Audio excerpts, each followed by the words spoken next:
Kadami.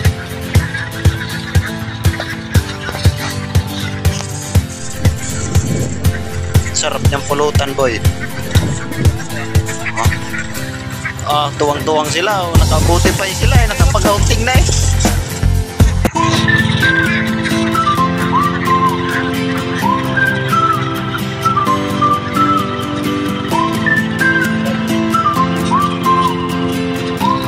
Galing. Dami. Ang dami. Kapag-outing na sila. Buti pa sila, ano? Ang saya nila eh. Ang sarap pulutan niya. Iyan, no? Mga katropa, napakadami. Sobrang dami talaga. Grabe.